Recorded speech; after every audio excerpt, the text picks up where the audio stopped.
Without further ado, Kim Stevens.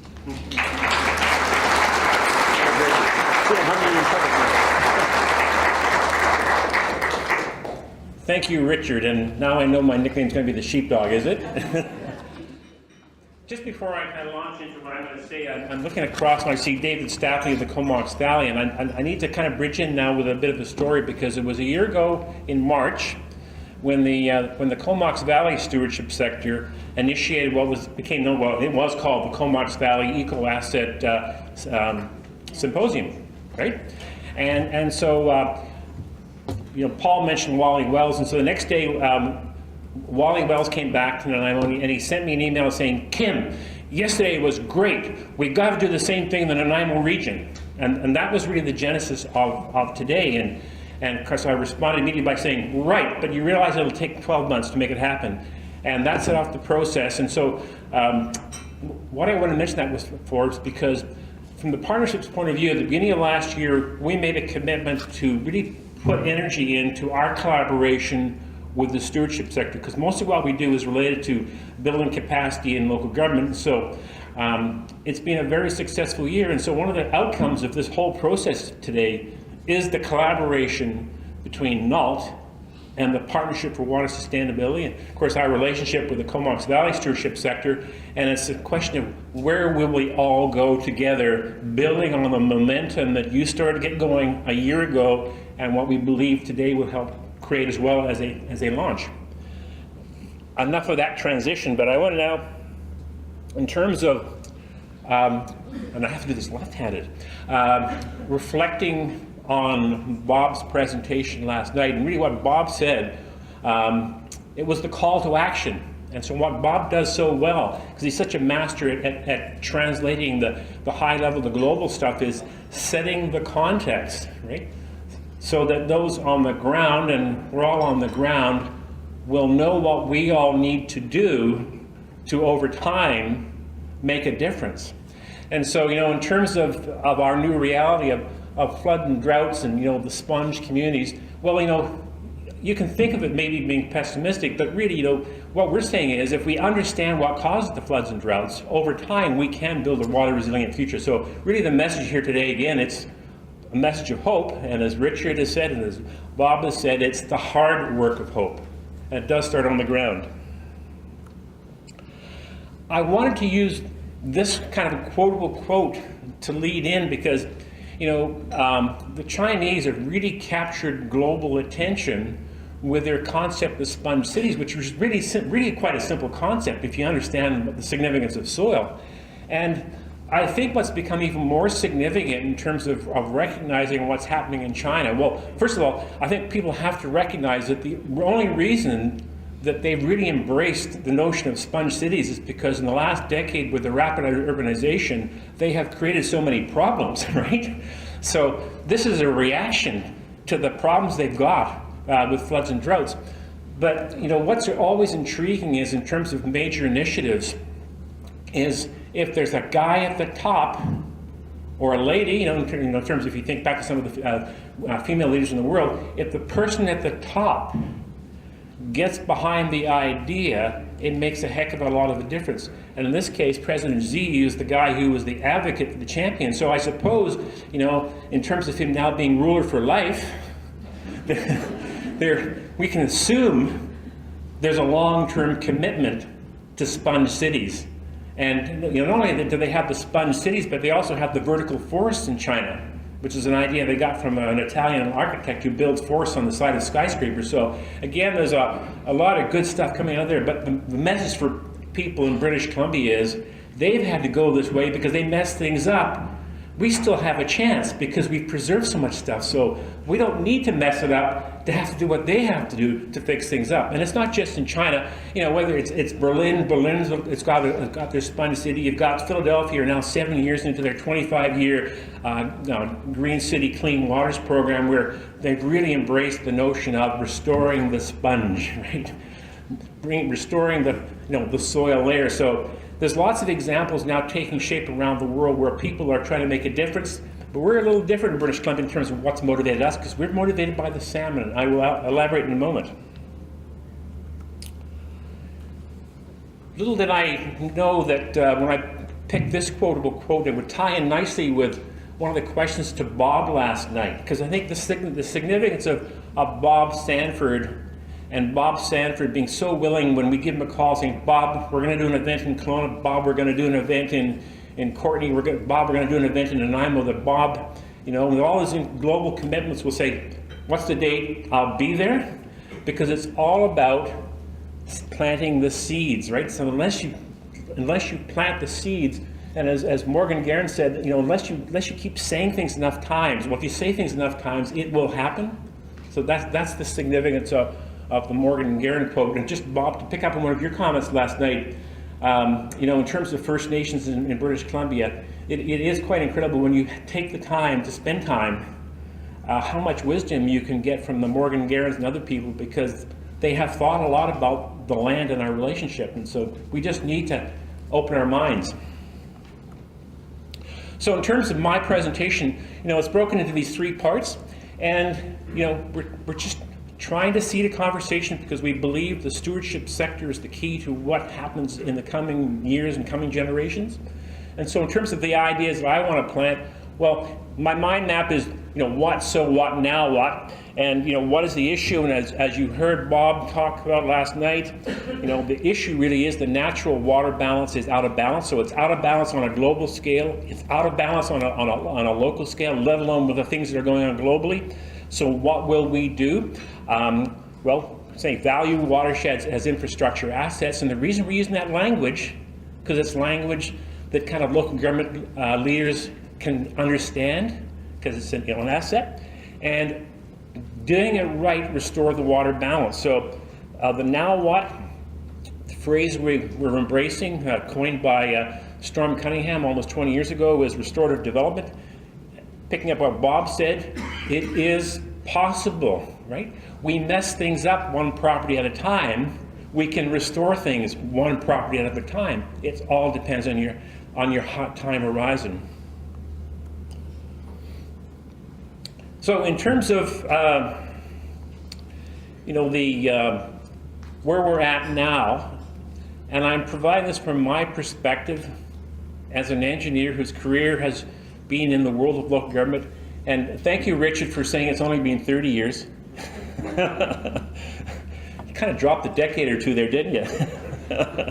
But, because when you've been around as long as I have, you kind of remember why we did things. And one of the examples that I often give is, I remember in 1980, as a young engineer, when the Ministry of Municipal Affairs had the bright idea of having standardized subdivision control bylaws and a standard set of specifications and drawings which municipalities were embracing. So in the early years of my career, I played a part in creating some of those documents where we just basically blindly adopted things. And then you have to keep in context, the 80s was the dead decade, right? That's when the economy collapsed. So it wasn't until the 90s that we began to see the consequences of what we put in place in 1982. And for me, it always came down to, the aha moment was in the city of Grand Forks, which never had drainage problems until I did a drainage study, right? Because when local governments throughout the province started really implementing what really were City of Surrey standards, the curb and gutter and all that kind of stuff, and all of a sudden we had problems. And it was like, I think we made a mistake, right? That was the kind of the aha. So really, for a lot of us, it's kind of rectifying mistakes that we made in our careers 30 years ago. And so a lot of what the stewardship sector sees as a problem today, it's the legacy of the community planning and infrastructure servicing practices that we put in place. Actually, not 80, it's 40 years ago, right? Almost 40 years ago. And so what that did on the micro scale was we disturbed the natural water balance of watersheds because creeks go dry. When it rains, you have flash flooding. And then now you overlay that with the global context of what's happening with the Pineapple Express and 7% more volume per 1 degree of rise. So that's the history of my career. And then down there, tucked in the lower right-hand corner is, well, why are things beginning to turn around now? Well, it's the financial and the level of service And the life cycle impacts and implications, those are the drivers for local government action. So it's really great that in the audience today, for example, we have Emmanuel Machado, the CAO of the town of Gibsons, because Manny, that's the issue, isn't it, right? The highfalutin words just didn't cut it, right? We could talk as much as we wanted about environmental goals and quality of life and all that kind of stuff, but at the end of the day, the only way we can communicate is dollars. And so at last, in the last 5 years, basically, we've begun to reframe the discussion around language that the average person sitting around the council table on a Monday night can actually understand. Again, because I am an engineer, I want to share this perspective of one of my good buddies in the States, Andy Reese, because he coined the term Voodoo Hydrology, and that's more than a decade ago. And he coined that term to explain the inadequate practices of the civil engineering profession. And Bob, again, I'm going to keep referring to you because I think about your comments last night when you said in the last 20 years, in terms of hydrology, we have learned more than in the entire history of the world. And that is so true, because that's really what Andy was saying. A lot of the formulas that we learned were empirical from 1898, and maybe we've kind of glossied them up with really slick interfaces over the years, in terms of computer technology. But if you strip away all the front end, so to speak, the formulas aren't that great. And that's really the essence of why Andy, who's written a textbook, but also does these annual webinar series on Voodoo Hydrology, just to open up the minds of the engineering profession about understand what these formulas really mean.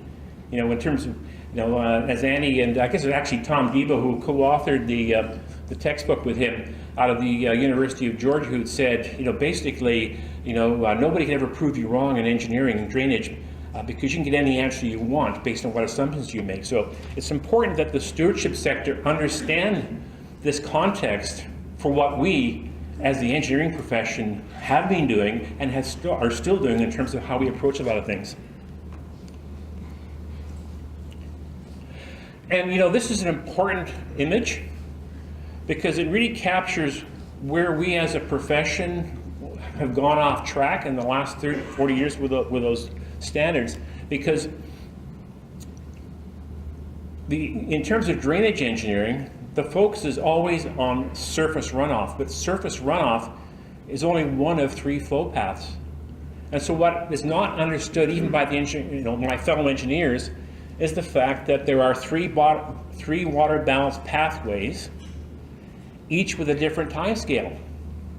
The surface runoff, yeah, that's rapid. The interflow, which is that shallow horizontal flow, that's where most of the flow goes in British Columbia. That's from days to seasons. And then of course you got the deep groundwater. And I think so often people think of groundwater as this underground lake. Not really. And our geologist is nodding her head, right? Because it's still movement of water, isn't it? Just at a different rate. And so if you're not taking into account that there's these 3 systems in play, each with a different time scale, which is complex, right? And it's too complex to get your mind around sometimes. That's kind of the root cause of why our practices got off track, because all our energy has gone into one of 3 pathways. Why is that significant? Well, look at the numbers. and what this table shows you is, across the continent, the significance of looking at the annual water balance and why it's important to understand the proportion of flow that goes by each pathway.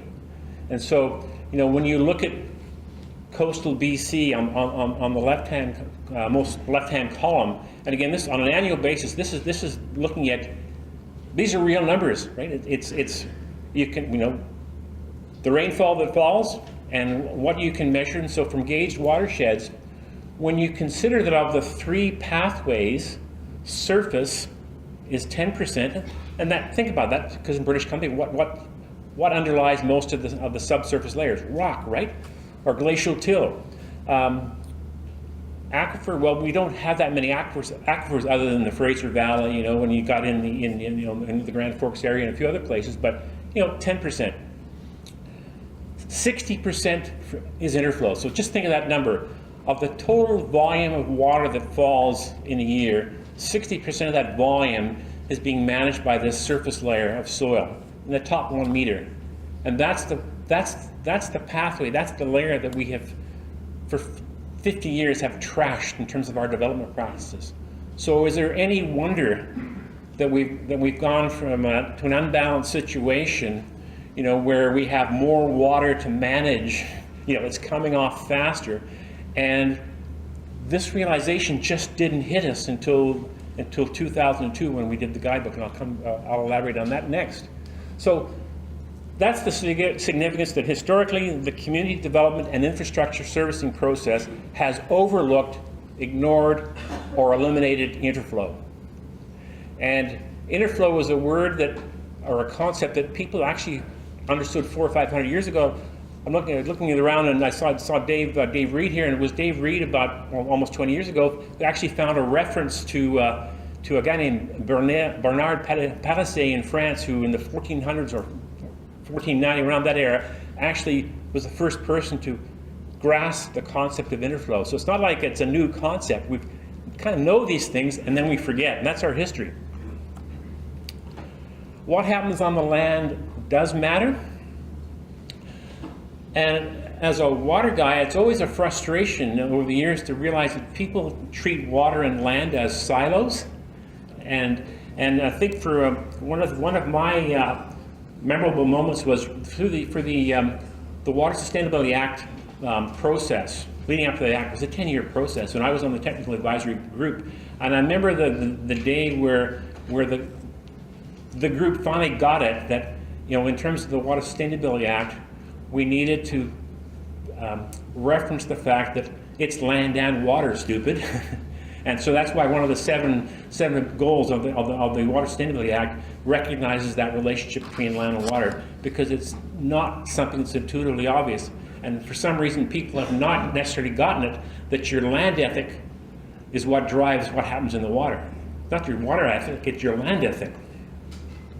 So again, from the new normal, as we've seen, especially the last few years, about floods and droughts, and in terms of the longer, drier summers, the warmer, wetter winters, when I reflect on what I learned in hydrology in the 70s and my operating assumptions through most of my career, and how all those assumptions have been turned upside down in the last few years, because in university we thought like a 5-month rain-free period in British Columbia. Yeah, we'll do the analysis for that, but it never happens.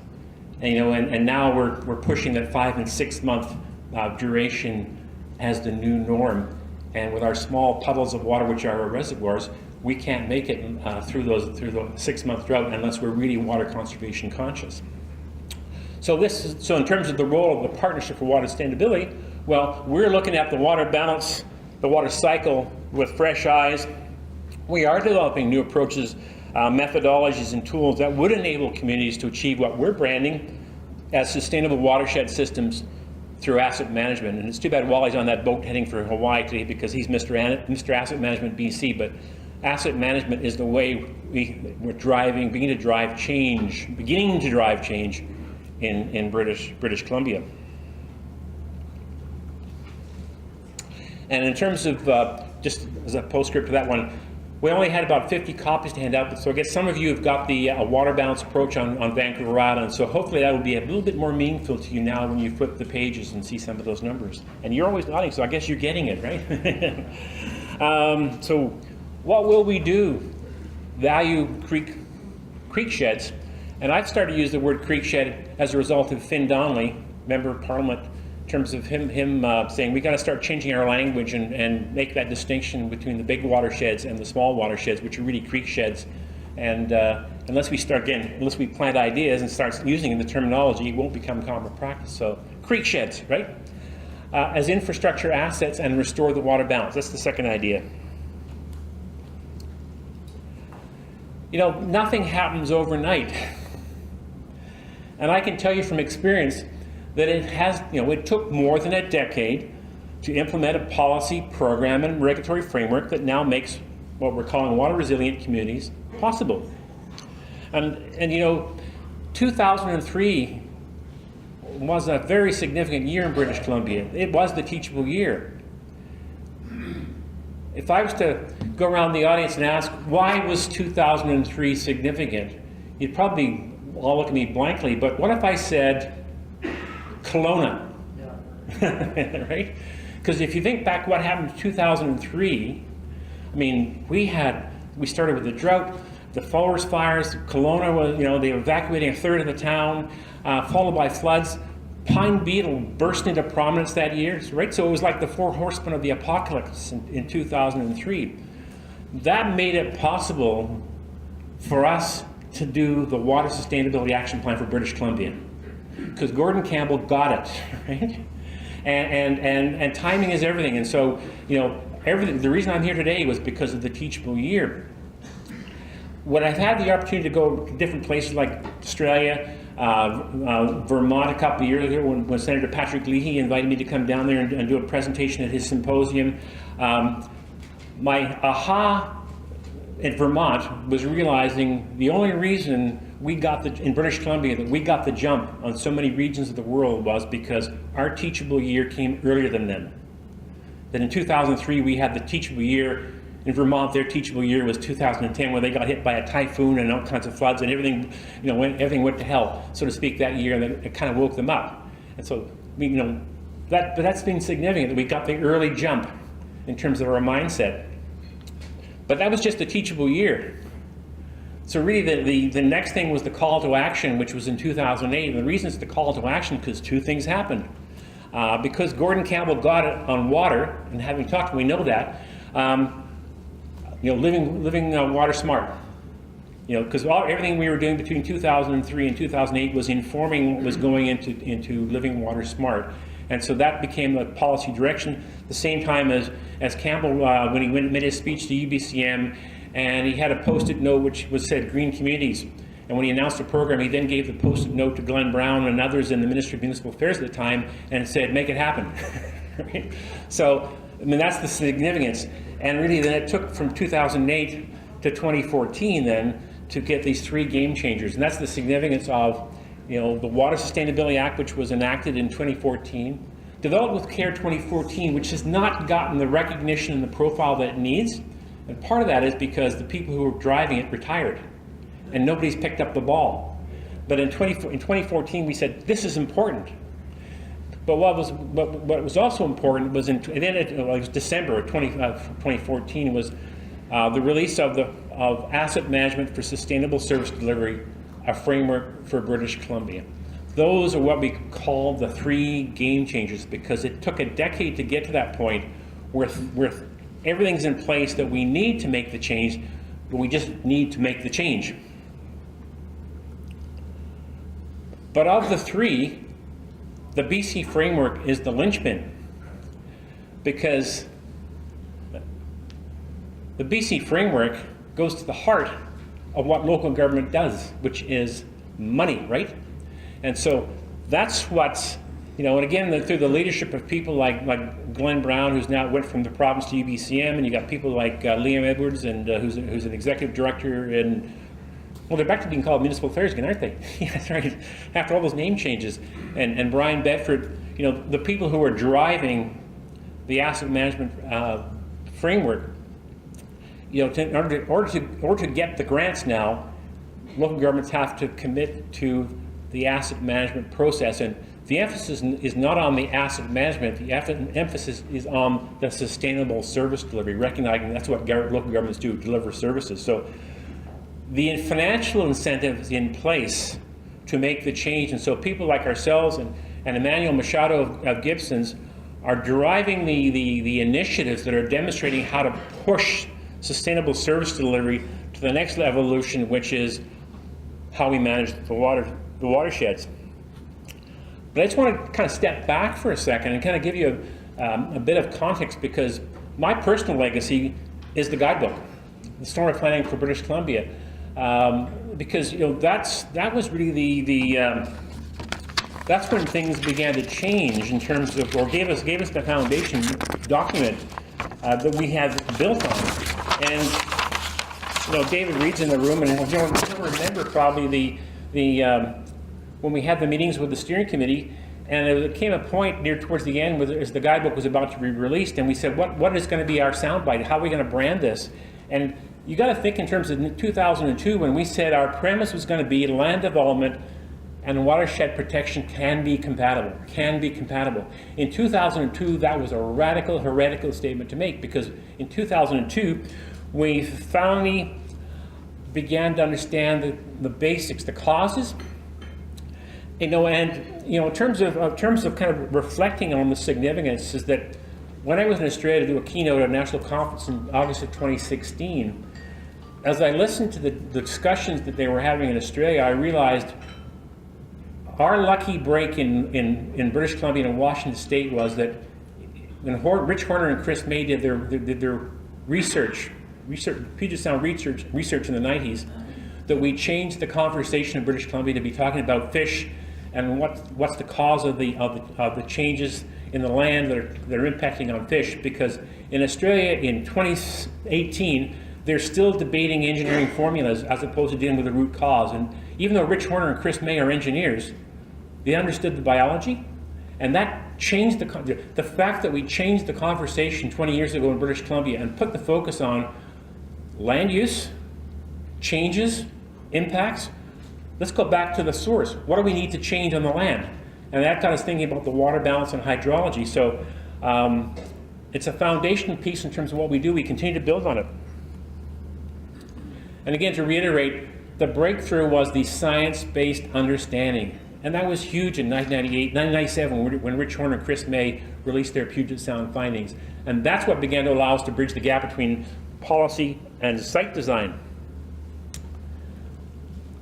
This is not as complicated as it looks. I was trying to capture a way to express my career and pick up on actually a point of yours, Bob, about what's taking so long. Because, in 2002, we had the big breakthrough in understanding cause and effect. But in retrospect, I can see that was actually the easy part. The easy part was to understand, how we get from science-based understanding of changes in hydrology or rather from policy to infrastructure and site servicing practices. We began to understand the changes in hydrology, what this meant. In 2018, you say 16 years. After 16 years, you would have thought we'd have it all implemented, right? The change would be standard practice. But it's the devil is in the details.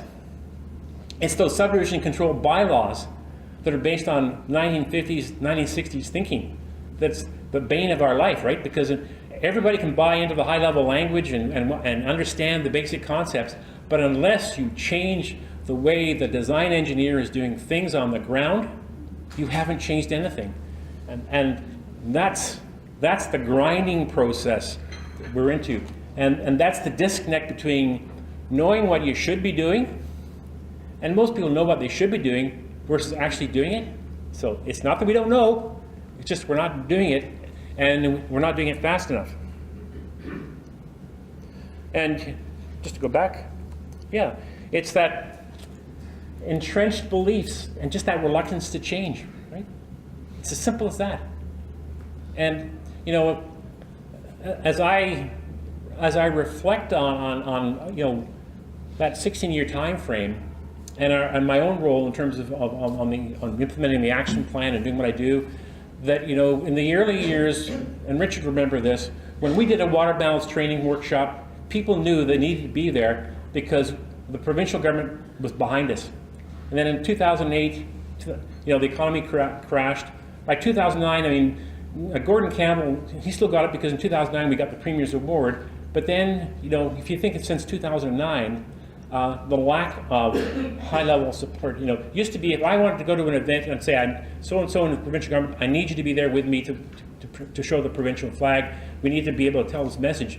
It became harder and harder in the last few years because people couldn't leave Victoria because there's no travel budgets. So you have to wonder about the significance, the importance of having people who work for the province be the ones to say things, not me be the ones to say, well, if you talk to Glenn Brown or Lynn Fry-Wilkin or so-and-so, this is what they'll tell you. It's not the same.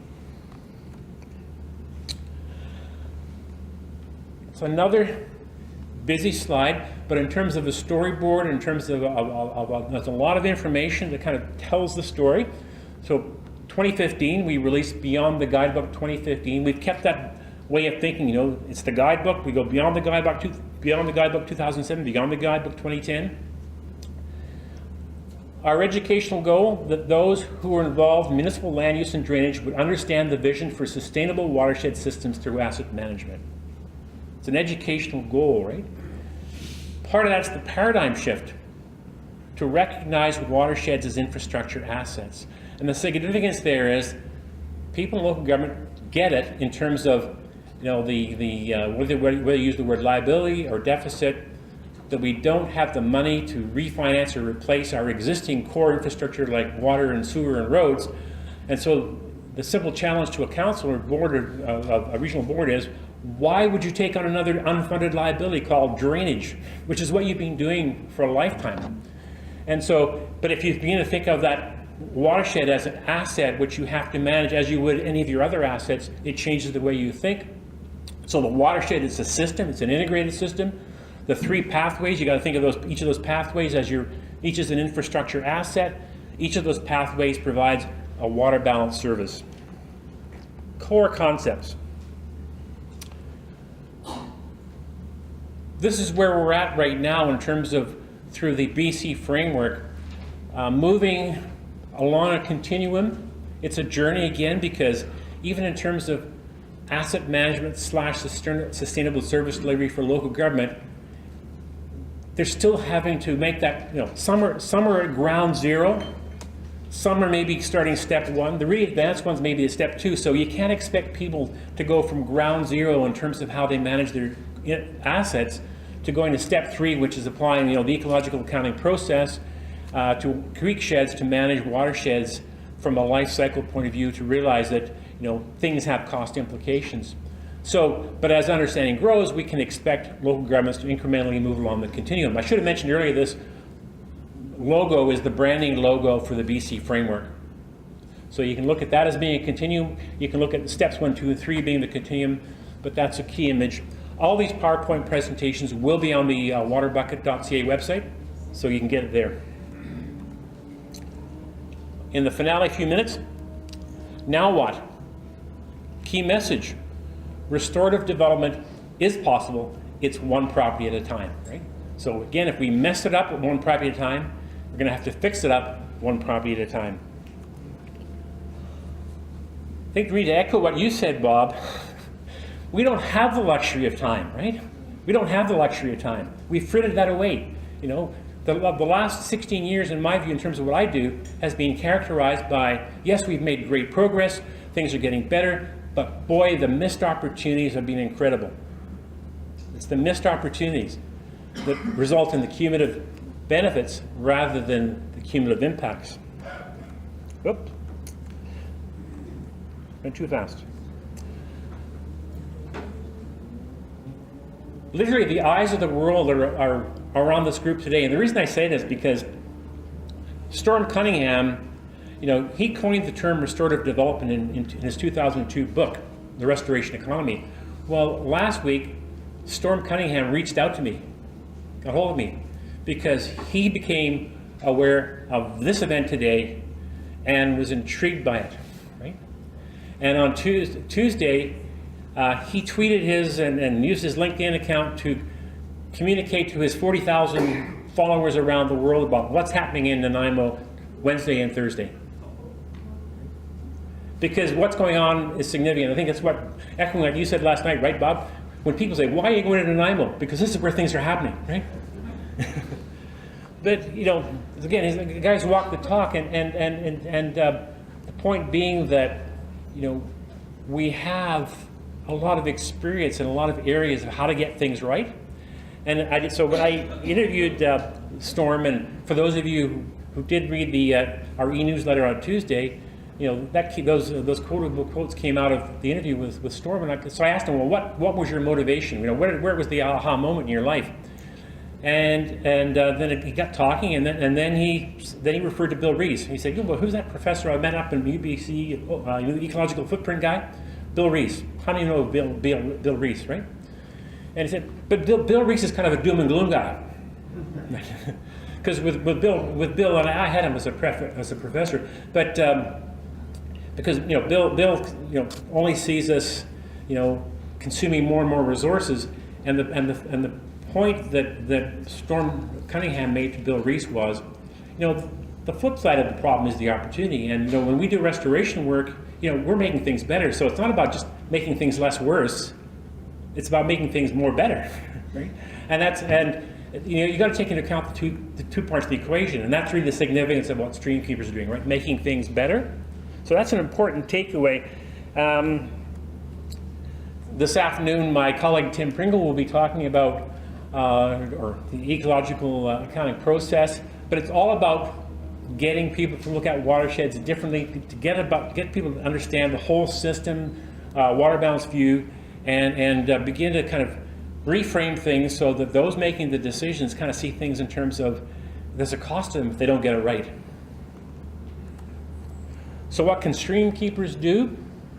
That's why we're so happy that 75% of this crowd are stream keepers, because you need to be informed and educated in terms of the water balance approach, what it's all, and how, why getting it right would reduce erosion and protect your creek, because you need to have the right questions and the right information to go to your local members of council. And Barry Avis is an example, would be from Qualicum Beaches here today, right, Barry? I mean, it helps if somebody is informed and educated when they have the conversation with you, to give you the ammunition that you need to be making an informed argument at council. And expand your involvement and your influence beyond the creek channel, right? Because unless you restore the water balance in the watershed, as Otto Langer, a famous figure in DFO lore, said about 20 years ago, you just keep putting the sticks and stones in the creek bed, and they keep being blown out, because until you address the hydrology, the work you do in the creek is not long term. So I just try to get you prepped, because the heart of today's program is the town hall and the panel session. So over this next hour, while you're listening to then Zoanne and then the panel, think about how will communities get it right through collaboration as land develops and redevelops, because today's theme is collaboration between the stewardship sector and local government. That's the message. So reflect on that, reflect on your own experience, get yourself mentally prepared for the town hall. Whoop, sorry, because I'm just going to hand off to Zoanne Morton,